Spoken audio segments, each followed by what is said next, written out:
కాంగ్రెస్ పాలనలో ఎక్కడి సమస్యలు అక్కడే తిష్టవేశాయి. చర్యలు తీసుకోవాల్సిన హస్తం సర్కారు సబ్ కమిటీల పేరుతో టైంపాస్ చేస్తోంది. ఇప్పటివరకు ఏకంగా 15 మంత్రివర్గ ఉపసంఘాలు ఏర్పాటయ్యాయి. అయినా ఏ ఒక్క కమిటీ అధ్యయన నివేదిక ఇవ్వలేదు. ఏ సమస్య కూడా పరిష్కారం కాకపోవడం చర్చనీయాంశంగా మారింది.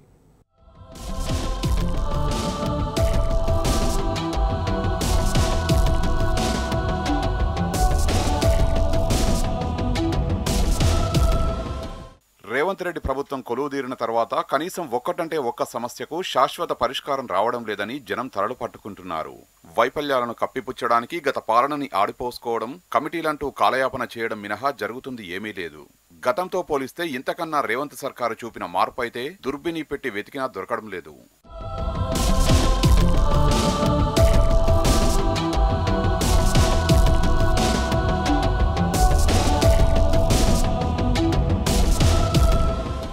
ఎన్నికల ముందు కాంగ్రెస్ చెప్పిన మార్పు మాత్రం బరాబర్ వస్తోంది. సందు దొరికినప్పుడల్లా కేసీఆర్ ప్రభుత్వంలో ఇది జరిగింది అది జరిగింది అంటూ నిందల మోపడం ఆ మార్పులో ఒకటైతే, సమస్యల పరిష్కారం పేరిట ఏర్పాటవుతున్న సబ్ కమిటీలు రెండో మార్పు. ఓవైపు కాంగ్రెస్ సర్కారు ఆరోపణలు ఉత్త బూటకం అనే అభిప్రాయాలు వ్యక్తమవుతుంటే, మరోవైపు కమిటీలు వట్టి కాలయాపన ట్రిక్ అనే చర్చ ఉంది. ఏతావతా నయా సర్కార్ గద్దెనెక్కిన తర్వాత ఏదీ ఓ పట్టాన తేల్చలేకపోతుండటంతో అంతా బ్యాడ్ టైం అని జనం విసుక్కుంటున్నారు. కేబినెట్ సబ్ కమిటీలు కాంగ్రెస్ కు సర్వరోగ నివారణగా తయారయ్యాయి. ప్రజా సమస్యలు కావచ్చు, ఉద్యోగుల అవసరాలు అయితేనేమి, నిరుద్యోగుల కోసం వేసే నోటిఫికేషన్ల కోసం పథకాలు, హామీల అమలు, ఇలా అన్నిటికీ ఒకటే మంత్రం.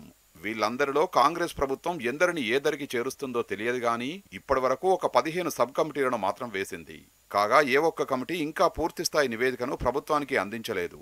సభ అంటే 6 నెలలని ఒక సామెత. ఇవాళ సభ అనుకుంటే 6 నెలలకు కానీ అది సాధ్యం కాదని చెప్పే క్రమంలో పుట్టిన నానుడి. సర్కారు వైఖరి కూడా ఇందుకు ఏమాత్రం తీసిపోని విధంగా ఉంది. ఎన్నికల ముందు అనాయాసంగా హామీలు గుప్పించి వాటి అమలుకు ఇప్పుడు తీర్బాటంగా కమిటీలు వేస్తూ కాలయాపన చేస్తోంది. అదేందయ్యా అంటే ఆర్థిక పరిస్థితి, గత పాలకుల నిర్లక్ష్యమంటూ నోటికొచ్చిన మాటలు వల్లిస్తోంది.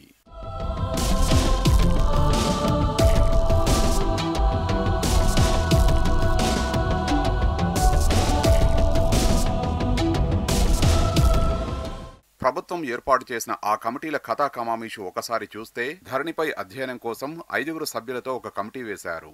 కొద్ది రోజులకే 6 గ్యారంటీల అమలు, ప్రజాపాలన దరఖాస్తుల ఆమోదం కోసమని 3 మంత్రులతో ఓ కేబినెట్ సబ్ కమిటీ వేశారు. రాష్ట్ర అధికార చిహ్నం తెలంగాణ తల్లి విగ్రహ రూపకల్పన కోసం మరో మంత్రివర్గ ఉపసంఘం ఏర్పాటైంది. ఆ తర్వాత 317, 46 జీవోల వల్ల తలెత్తే సమస్యల పరిష్కారం కోసం మరో 3 మంత్రులతో ఇంకో సబ్ కమిటీని నియమించారు. ఈ కమిటీ ఇప్పటికీ 8 సార్లు సమావేశమైనా తేల్చింది మాత్రం 0. రైతు భరోసా విధి విధానాల కోసం ఇంకో కేబినెట్ సబ్ కమిటీ, అది పారదర్శకంగా అమలయ్యేందుకు మల్లా కమిటీ. ఒకే అంశంపై 2 వరుస కమిటీలు అన్నమాట.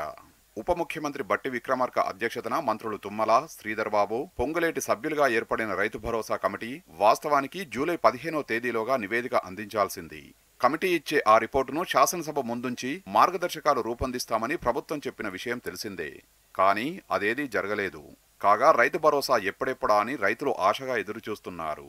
కొత్త రేషన్ కార్డు, కొత్త ఆరోగ్యశ్రీ కార్డు, విద్యా వ్యవస్థ బలోపేతం, జలవనరుల సంరక్షణ, ఉద్యోగుల సమస్యల పరిష్కారం, ఇలా ఏ రంగమైనా సరే ఒక మంత్రివర్గ ఉపసంఘం ఏర్పడాల్సిందే. పనుల్ని పక్కదారి పట్టించి పబ్బం గడపాల్సిందే.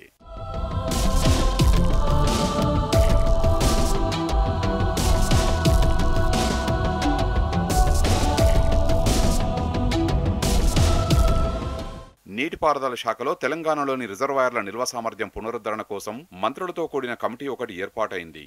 అటు మంత్రి ఉత్తమ్ కుమార్ రెడ్డి చైర్మన్ గా ఒక కేబినెట్ సబ్ కమిటీ ఏర్పాటైంది. ఇవన్నీ కాక కాళేశ్వరం ప్రాజెక్టు కుంగుబాటు, ఛత్తీస్గఢ్ విద్యుత్ కొనుగోళ్లు, థర్మల్ విద్యుత్ ప్లాంట్ల నిర్మాణంపై ప్రభుత్వం కమిషన్లను ఏర్పాటు చేసిన విషయం తెలిసిందే. ఇరిగేషన్ ప్రాజెక్టులపై విజిలెన్స్ విచారణకు సైతం మరో కమిటీ ఏర్పడింది. ఇక పీహెచ్డీ సీట్ల అక్రమాలపై Kakatiya university vice chancellor Rajaiah, Telangana university chancellor పై విజిలెన్స్ విచారణ చేపడుతున్న విషయం తెలిసిందే. ఈ మధ్య వైద్యారోగ్య శాఖ బదిలీలో జరిగిన అక్రమాలపై ప్రభుత్వం విజిలెన్స్ ఎంక్వైరీని ఆదేశించింది.